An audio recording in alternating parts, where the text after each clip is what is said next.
നമസ്കാരം. അനശ്വര ഗീതങ്ങൾ എന്ന ഈ സംഗീത പരമ്പരയുടെ 3ാമത്തെ എപ്പിസോഡിലേക്ക് ഏവരെയും സ്നേഹത്തോടുകൂടി സ്വാഗതം ചെയ്യുകയാണ്. ഞാൻ father Prince Parathanal CMI, director Nadopasana Thodupuzha. നമ്മോടൊപ്പം എന്നുള്ളത് ശ്രീ സണ്ണി വെമ്പിള്ളി സാറാണ്. നമ്മൾ കഴിഞ്ഞ എപ്പിസോഡിൽ തേജസ് എന്ന മനോഹരമായ ഒരു ആൽബത്തിന് വേണ്ടി നാദോപാസനയുടെ ബാനർ നിർമ്മിച്ച കർത്താവിനെ നോക്കി നിൽക്കുന്നു ഞാൻ എന്ന രാധിക തിലക് ആലപിച്ച മനോഹരമായ ഗാനത്തിന്റെ വിശേഷങ്ങളുമായിട്ടാണ് വന്നത്. ഇന്ന് പുതിയ ഒരു ആൽബവും പുതിയ ഒരു പാട്ടുമാണ് സാറ് നമ്മളോട് പങ്കുവയ്ക്കുന്നത്. അതും 1980കളിൽ പിറന്ന മനോഹരമായ ഒരു ഗാനം. അതിന് ഒരുപാട് പശ്ചാത്തലങ്ങളുണ്ട്. അത് എഴുതിയതും ആലപിച്ചതും അതുപോലെ തന്നെ അത് റെക്കോർഡ് ചെയ്ത സ്ഥലവും ഒക്കെ ഇന്ന് സാറിന് ഒരുപാട് അതിനെക്കുറിച്ച് പറയാനുണ്ട്. ഏറെ സ്നേഹത്തോടുകൂടി ഈ എപ്പിസോഡിലേക്ക് നിങ്ങൾ എല്ലാവരെയും സ്വാഗതം ചെയ്യുകയാണ്. ആ പാട്ടിന്റെ വിശേഷങ്ങളിലേക്ക്. 80കളിലെ ഈ ആൽബം ഇറക്കുമ്പോൾ ആൽബത്തിന്റെ പേര് ആരതി. അപ്പൊ അന്നത്തെ ഡയറക്ടറാണെന്ന് ഉരുളിയാനിക്കലച്ചനും പറഞ്ഞു, നമുക്ക് സിമ്പിൾ ആയിട്ട് ഒരു ആൽബം ഇറക്കും, കുറച്ച് പാട്ട് ഭജൻ മോഡലും ആക്കണം. അങ്ങനെ രണ്ടും കൂടെ മിക്സ് ചെയ്ത് ഒരു ആൽബം ആക്കിയതാണ് ആരതി. അപ്പൊ അതിന് നമ്മുടെ പ്രസിദ്ധ വയലിനിസ്റ്റായ രാജേന്ദ്രനാണ് അതിന്റെ ഓർക്കസ്ട്ര. അതിന്റെ കാരണം പുള്ളിക്കാരൻ കോംപ്ലിക്കേഷൻസ് ഒന്നും ഉണ്ടാക്കില്ല. റെക്സ് മാസ്റ്റർ അവിടെ നിന്ന് മാറിയതിനു ശേഷം CSCയുടെ ഫുൾ ചാർജിൽ നല്ലൊരു ടീച്ചറും കൂടെ ആയിരുന്നു. അതെ, ഹീസ് നോ മോർ, മരിച്ചുപോയി. അദ്ദേഹത്തെ ഏൽപ്പിച്ചു. നമ്മൾ വിചാരിച്ച പോലെ തന്നെ ഭംഗിയായിട്ട് സിമ്പിൾ ഓർക്കസ്ട്രേഷനിൽ വന്നു. ഉരുളിയാനിക്കച്ചന്റെ കെയർ ഓഫിലാണ് ഞാൻ ഈ കുര്യന്തോടത്തച്ഛനെ പരിചയപ്പെടുന്നത്. അദ്ദേഹം മനോഹരമായ ഈ പാട്ട് എഴുതി തന്നു. എങ്ങനെയോ നല്ലൊരു ട്യൂണ് പെട്ടെന്ന് എനിക്കും വന്നു. അപ്പൊ പിന്നെ പാടാൻ ആരാന്ന് ചോദിച്ചപ്പോ രാധിക അല്ലാതെ അന്ന് നല്ലൊരു പാട്ടുകാരി ഇല്ല. അപ്പൊ അച്ഛനും ഇത് ട്രാക്ക് എടുത്തെല്ലാം കേട്ട് കഴിഞ്ഞപ്പോ അന്ന് ഈ പാട്ടെടുത്ത് CS-ൽ വെച്ച് ജെറി ഈ പാട്ട് കേട്ടിട്ട് ഒരഭിപ്രായം പറഞ്ഞു. അദ്ദേഹം വേറൊരു വലിയ റെക്കോർഡിങ്ങിന് ഇതിന് വന്നതാണ്. അപ്പൊ ഞങ്ങളും പഴയ സുഹൃത്തുക്കളാവുകൊണ്ട് പാട്ട് കേട്ടു. മിസ്റ്റർ വെമ്പിള്ളി, പാട്ടിങ്ങനെ ആയിരിക്കണം. അതൊരു ഭയങ്കര അപ്രീസിയേഷൻ.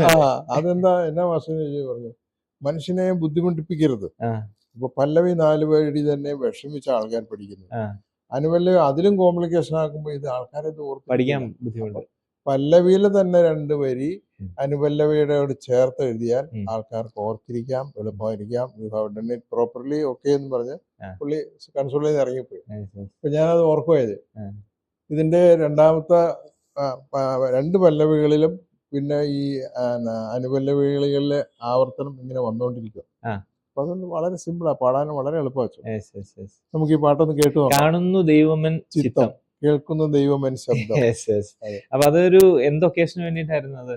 ശരിക്കും ഒന്ന് ഈ കൺവെൻഷൻ ഹാളിലേക്ക് ആൾക്കാർ ഇങ്ങനെ വന്നുകൊണ്ടിരിക്കുമ്പോൾ ഒരു ഇൻട്രൊഡക്ടറി സോങ്, പിന്നെ കുർബാനയ്ക്കുള്ള പാട്ടിന്റെ കുർബാന സ്വീകരണത്തിനും പാടാം. അപ്പൊ 2 ഒക്കേഷന് പാടാൻ പറ്റുന്ന രീതിയിലുള്ള ഒരു പാട്ടായിരുന്നു. നമുക്കതൊന്ന് കേൾക്കാം അല്ലേ? അതെ.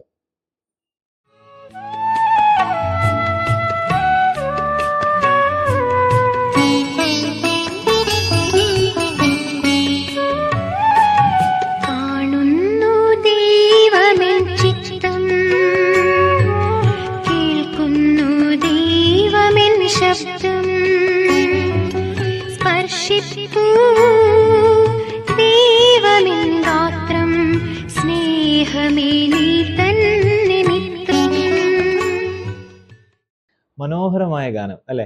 നിങ്ങളും അത് കേട്ടപ്പോ ഒരുപക്ഷെ നമ്മുടെ ഹൃദയത്തിൽ എന്നും തങ്ങി നിൽക്കുന്ന മനോഹരമായ ട്യൂണാണ്. ഇനി അതിന്റെ ബാക്കിയുള്ള വിശേഷങ്ങളും കൂടെ സാറ് പറയും.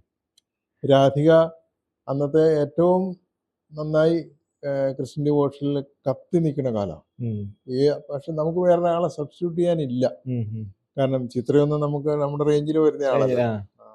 പുള്ളിക്കാരത്തി ഈ സിനിമയിൽ പാടുന്ന ഒരാളായിരുന്നെങ്കിലും ഡിവോഷണൽ സോങ്സ് പാടാൻ മാത്രം പുള്ളിക്കാരത്തി റെഡിയായിരുന്നല്ല. നാദവാസന എനിക്ക് ഭൂരിഭാഗം ആൽബത്തിലും പുള്ളിക്കാരത്തി പാടിയിട്ടുണ്ട്.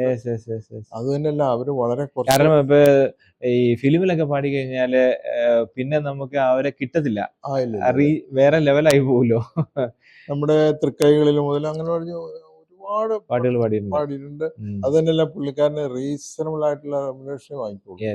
അതൊരു വലിയ കാര്യമാണ്. അത് തൊഴുകൈയോടെ ഇത് മതിയാച്ചാ എന്ന് പറഞ്ഞ് വാങ്ങിച്ചുകൊണ്ട് വന്ന നല്ല ഒരു മനസ്സായിരുന്നു. പക്ഷെ ദൈവം അവർക്ക് ആയുസ്സത്രേ കൊടുത്തുള്ളൂ. ഞങ്ങളൊക്കെ ക്യാൻസറായിട്ട് പോയി കാണാനൊന്നും പോയിട്ട് പുള്ളി ഞങ്ങളെ അപ്പയർ ചെയ്തില്ല. അപ്പൊ ഈ പാട്ട് ശരിക്കും പറഞ്ഞാൽ ഞാൻ പറഞ്ഞില്ല, ഇങ്ങനെ അയർലൻഡിലുള്ള എൻ്റെ ഒരു സുഹൃത്തെടുത്ത് അത് റീപ്രൊഡ്യൂസ് ചെയ്ത് അവരുടെ മകളെ കൊണ്ട് പാടിച്ച് ഇവിടെ നമ്മുടെ ജിൻഡോയുടെ സ്റ്റുഡിയോയില്. ഇതിന് ശേഷം അത് എന്നായിരിക്കും? അത് കഴിഞ്ഞ വർഷം റീസെന്റ് ഈ പാട്ടാ എടുത്തത്. അവരത് പാടി, അവർ അയർലൻഡിലൊക്കെ വൈറലായി, നമ്മുടെ ശലോമിൽ വന്നു. അങ്ങനെയൊക്കെ ഒരു പുനരുദ്ധാരണം ഇതിന് കിട്ടിയായിരുന്നു. അപ്പോ അതുകൊണ്ടാണ് എനിക്ക് ഈ പാട്ട് പ്രത്യേകം എടുത്തു പറയാൻ കാരണം. അച്ഛനും പാട്ട് കേട്ടപ്പോൾ മനസ്സിലായില്ലേ, ഒരു പഴയ കാലത്തിൽ നിന്ന് ഇത്ര നല്ല പാട്ട് വന്നില്ല. ഒരു പഴമയുടെ ഒരു പുതുമയുണ്ട് അതിന്.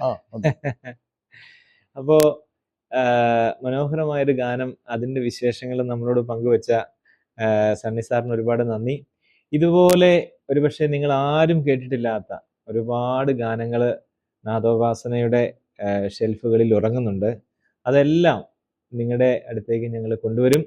മനോഹരമായ ഗാനങ്ങൾ, നമുക്കെന്നും മനസ്സിൽ സൂക്ഷിക്കാൻ പറ്റുന്ന ഒരുപാട് ഗാനങ്ങൾ ഇനിയും ഈ എപ്പിസോഡുകളിൽ പുറത്തു വരുന്നതാണ്.